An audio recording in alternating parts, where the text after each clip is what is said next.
The Christmas invitation never arrived. No call, no email, just silence. In Chicago, the winter air felt like shards of glass on my skin whenever I stepped outside. I kept checking my phone, knowing there'd be nothing. My thumb would hover over my messages app, wishing for a cheerful text from mom about holiday dinner. No silly meme from dad about tangled Christmas lights. No desperate message from Alex begging me to help wrap gifts. Just emptiness. It felt like I'd been erased. But on December 20th, I got something. Not a card, not a gift, a UPS envelope, rigid and official. My parents' names were on the return label. My pulse jumped. Maybe it was a late invitation, a peace offering. I tore it open, fingers shaking. Inside was a single sheet. No letter, no note, just an invoice. Formal. I blinked at the number. $25,000. The amount slammed into me like ice water. I read the description twice. The SUV I'd helped my younger brother test drive last spring. My breath caught. $25,000. No explanation. No, dear Chloe. No sorry. Just a demand for money. That's when it sank in. I wasn't family anymore. I was a transaction, a bank account. I'm Chloe Wynn, 30, living in Chicago, Illinois. And this is how my family tried to erase me and how I quietly made sure they remembered me every Christmas afterward. Before I tell you what I did, drop a comment if your family's ever treated you like a wallet. And follow me if you believe in quiet victories. I'm Chloe Wynn. I built my own digital marketing agency from scratch. Long nights, cheap takeout, but I made it on my terms. I had to. That's how it always worked in my family. I learned early that if I wanted something, I had to make it happen myself. There was no one else to count on. We lived in a nice condo in Chicago, a perfect-looking home, a perfect-looking family. From the outside, my parents, Lynn and Victor, cared deeply about appearances, about how we seemed to neighbors, friends, anyone watching, more than feeling sometimes, more than honesty. Our holiday photos were flawless. Every school event, we posed like the perfect family. We looked like we belonged. The truth was different. My younger brother is Alex. He's 24 now. He was always the golden one, the star. Everything he did seemed perfect in their eyes. Even when it wasn't, even when he messed up, he could do no wrong. He was dramatic always. And my parents defended him no matter what. No matter how loudly he yelled. No matter how clearly he was at fault. Oh, that's just Alex being sensitive, my mom would say. Or, Alex needs more support, Chloe. I never got that.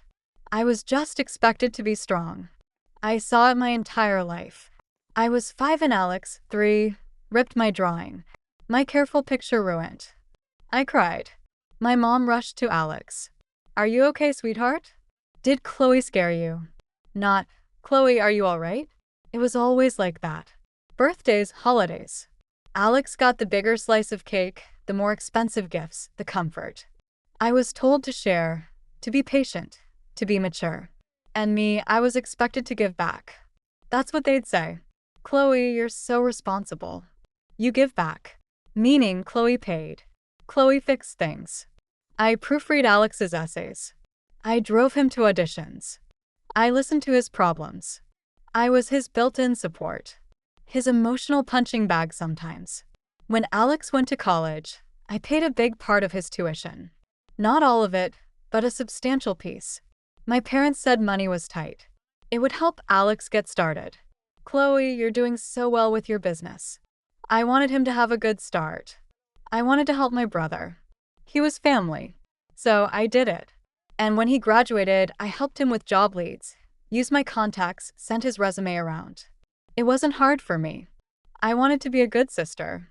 I thought it showed them I cared, that I was part of the family. Then last spring, Alex's old car broke down. Total wreck. Alex called me crying. I can't get to auditions. My life's over. My parents' credit was, they claimed, maxed out. Too many bills. Too many shopping sprees for Alex, I suspected. They stared at me, their eyes full of silent pressure. Alex needs a car, Chloe. For his career, for everything. So I did it. I co-signed on a new car. It was a $25,000 loan, big amount. But they promised, We'll pay you back in a few weeks, just until we shift funds. It sounded fair. I trusted them. It was my family after all. Weeks turned into months. No mention of repayment. No thanks for helping Alex. No apology for the silence. But we will. Nothing. The loan payments drained my account every month. A sharp reminder that I was on the hook. And they stayed silent. Still, I kept showing up because that's who I was, the dependable one. Last Christmas, I cooked dinner. My mom bragged about her roast duck, but I cooked it.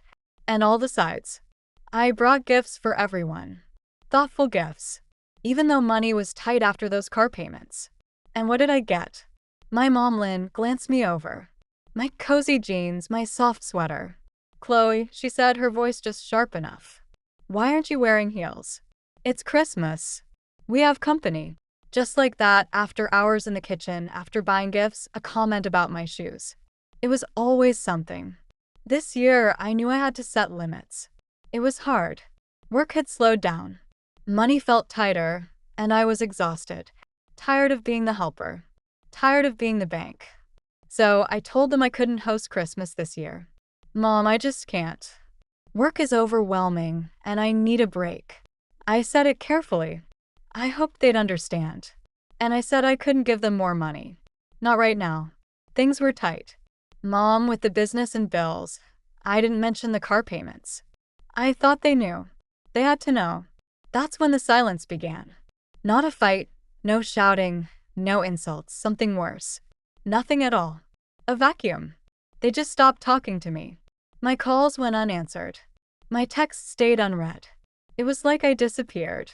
December came. Chicago turned icy. My phone stayed still. No notifications, no calls, no Christmas invite. My stomach twisted every time I glanced at my screen. It felt like waiting for bad news. Or even worse, no news at all. I kept checking just in case. Maybe I'd missed something. I hadn't. Each day that passed, the dread grew. Christmas crept closer, and I felt outside looking in. Meanwhile, Alex was everywhere. His Instagram glowed with holiday cheer, twinkling lights, a towering tree stacked with gifts, perfect garlands, like a catalog photo shoot, and the captions, tiny stabs in my chest.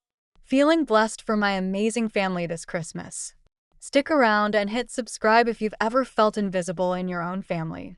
And don't miss what I finally did to make them see me for good. And then the posts that cut deep. Can't wait to be with my real ones this year. No time for fake stuff. Real ones. That meant me. I guess I wasn't real enough for them.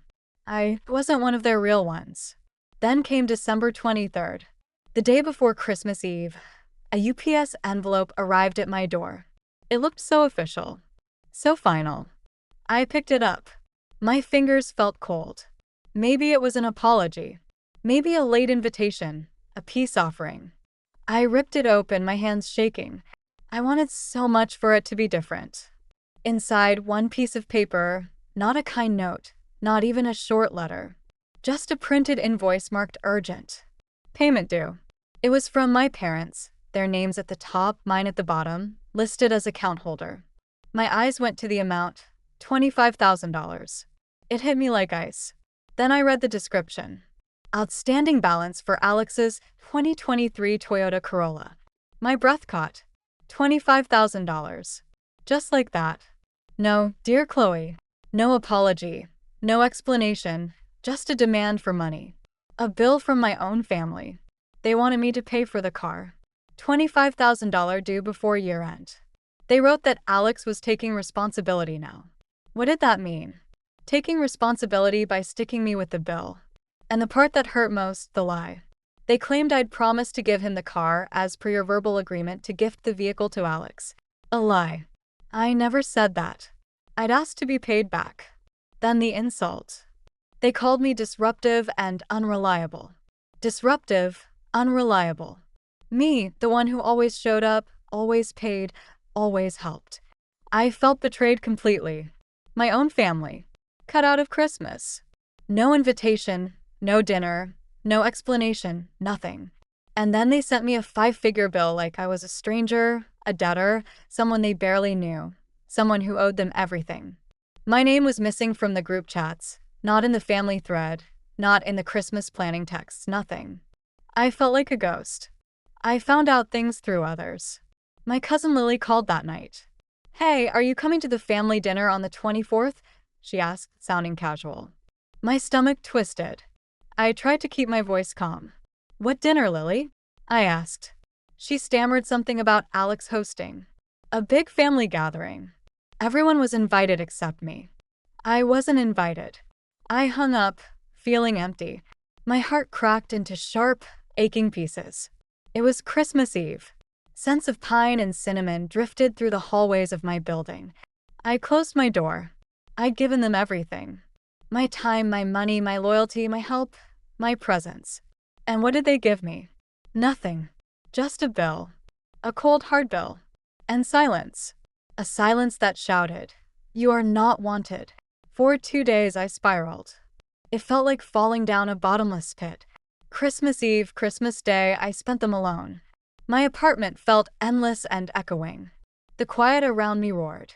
Every holiday photo online, every cheerful song felt like a cruel jab. I couldn't eat, couldn't sleep. My thoughts raced, replaying my whole life with them. All the times I was invisible. All the times Alex was celebrated.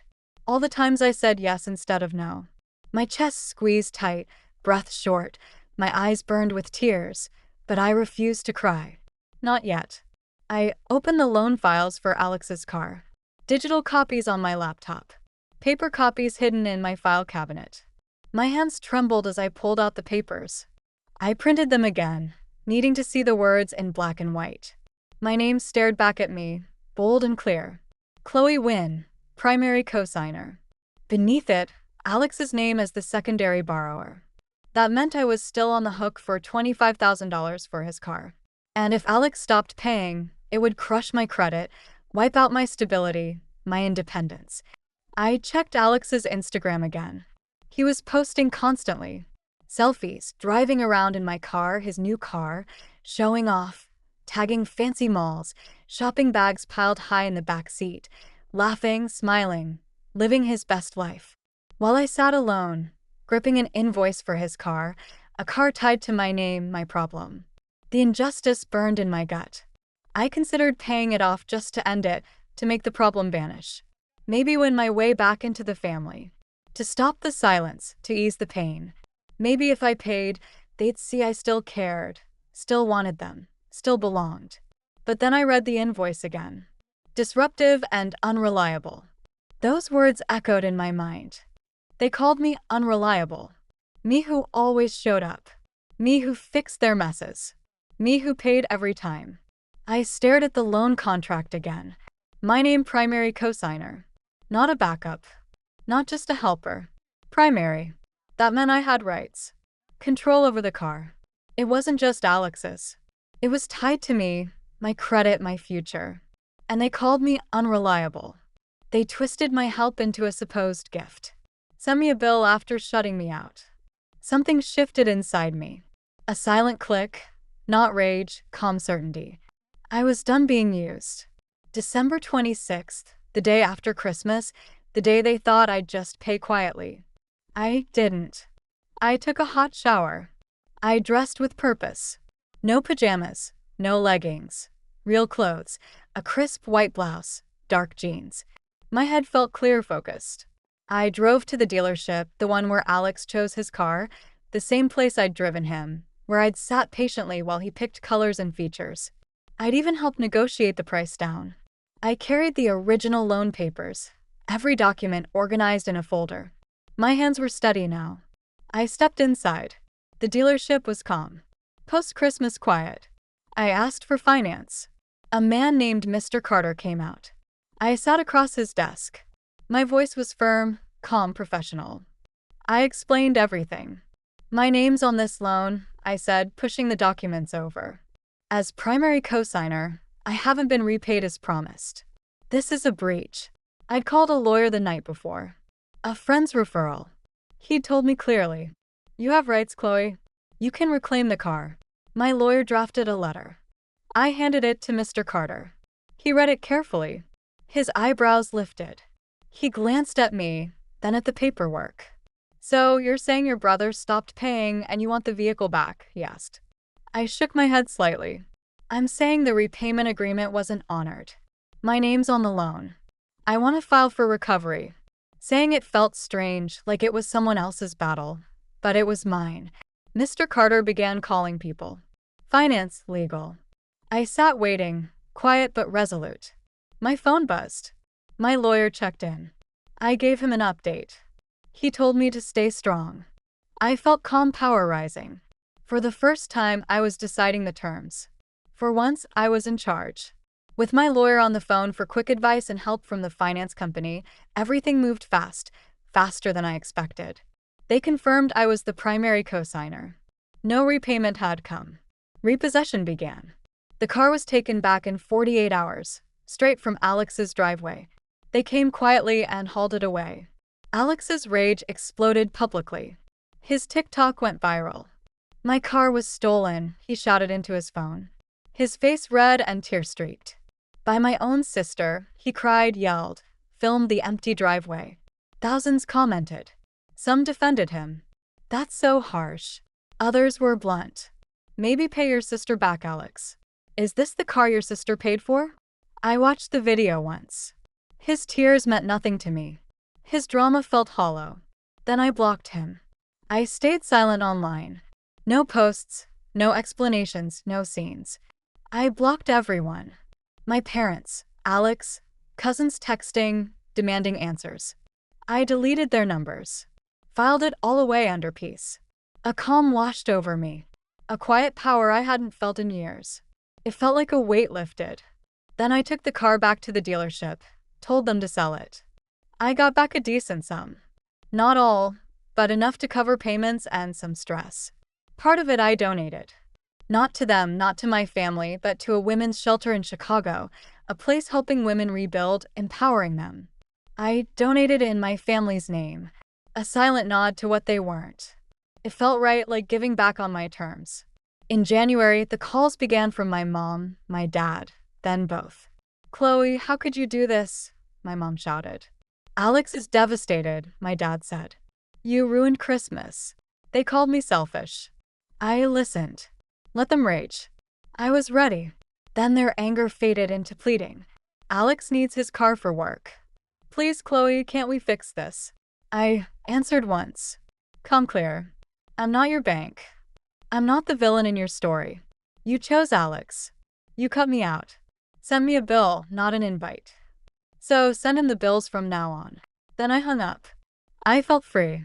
That winter, I booked a solo trip to Oregon. Snow, silence, a small cabin.